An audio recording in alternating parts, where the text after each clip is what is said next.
Here's your money briefing for Friday, May 19th. I'm J.R. Whalen for the Wall Street Journal. As the cost of living rises and people live longer lives, many retirees are passing up Florida to spend their later years, and many have chosen to live in neighboring Alabama.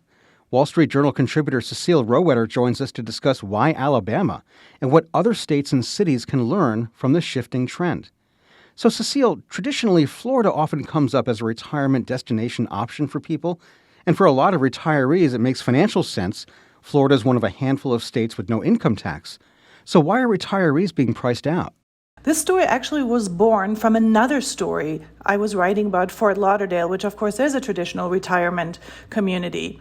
And I was interviewing a professor at Florida Atlantic University, was talking about how much that region was changing, how much home values were going up because so many tech workers and financial services workers were moving there. And almost as a throwaway line, he said, well, the only collateral damage is that the retirees and snowbirds that traditionally would come and move to Fort Lauderdale or spend months of the year here can no longer afford to be here because house prices are so high.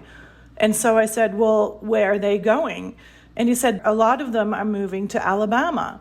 As it happens, home prices with the changing Florida economy and people from everywhere moving there to work, especially to these traditional retirement destinations on sort of the western coast of Florida and in southeastern Florida, home prices have exploded and really are no longer affordable for a lot of Americans. Now, you spoke to several people who've looked outside the Sunshine State and have settled in Baldwin County, Alabama. Where is that in Alabama? So Baldwin County is in the southwestern part of Alabama. And if you imagine it like an oval, on the right side, on the eastern side, you have the Florida Panhandle, and on the other side, you have Mobile Bay. But the bottom of your oval, that's the Gulf Shore. It's the Gulf of Mexico. So Baldwin County is one of two counties in Alabama that borders the Gulf of Mexico, and the beaches are called Orange Beach, Gulf Shores, and they're literally, if you look at a map, right next to Pensacola Beach or beaches that you may know from Florida. So it's a continuation of the Florida coast, except it's in Alabama and therefore more affordable. Now, in your story in the Wall Street Journal, you cite census data showing that Baldwin County was the fastest growing county in Alabama between 2010 and 2020. What's the appeal of that specific area of Alabama? How do the living expenses compare to Florida? So the largest appeal, of course, is affordability. You said it, houses are cheaper there than they are either in southwestern Florida or on the southeastern shore of Florida, where people may have retired in the past.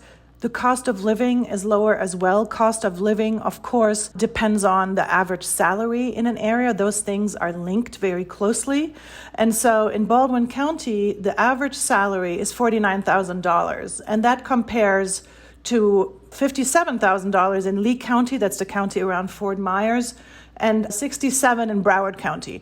Now, of course, if the average salary in a region is lower, that means your massages are lower, your dinners, your grocery bills, and your gas. Everything is more affordable. I wanted to come back to one thing you asked initially, which is, isn't it great that in Florida there's no state income tax? Well, if you're an older American who's no longer working, you don't have an income, that's not so relevant. What is really relevant and makes Baldwin County even more attractive, especially to older Americans, is that it has one of the lowest property taxes in the country, in the nation. All of Alabama and Baldwin County, as part of Alabama, is no exception. Your property taxes are so low that some of the home buyers I interviewed for the story, when they first bought their homes, they couldn't believe how low it was. They thought, oh, wait, is that yearly? Oh, no. So that's another appeal. So what does this say about how economics have changed for not only retirees, but also people planning for their retirement and where they'll live? It shows that people are watching their dollars just a lot more. And as they're planning for retirement, they're also thinking about where is a place where I could buy a property that I may be able to rent out until I retire. So while I'm still winding down my job and I'm in the last few years of my career, perhaps I already lock in those low prices in this part of Alabama now before they go up, because that will undoubtedly get discovered as well. I lock in that low price and rent out this property, have someone else pay the mortgage until I'm ready to retire there full time. You mentioned the economist with Florida Atlantic University that you spoke with, and that person said that Baldwin County is tailor-made for retirees. Is this a playbook that other cities could follow? Well, what it has going for it, what a lot of other places may not, is those sugary beaches. It has that small town feel. It has that affordability for now. But playbooks that other regions in the country could follow is keeping their property taxes low, making themselves attractive to seniors. I think a big trend as well that we come across a lot in our reporting is that second home markets that are markets that may be attractive for snowbirds or people who may want to rent their homes out.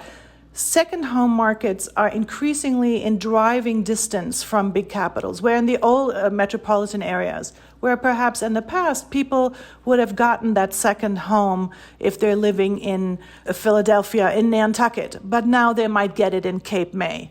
Right? So for Baldwin County, Alabama, which is in driving distance to Nashville, to Atlanta, to some of the big southern capitals, it's also, by the way, the first county that you hit when you drive from Texas. It's the first really nice white beach that you can get. Those markets are on the up, much more perhaps than second home markets that traditionally were in airplane distance. People are attracted to that white sand on the beach. They are. And, of course, there's the Floribama, the world-famous honky-tonk, and there are very local attractions such as the deep-sea fishing rodeo, things that only happen in Alabama. That's Wall Street Journal contributor Cecilie Rohwedder. And that's your Money Briefing. I'm J.R. Whalen for the Wall Street Journal.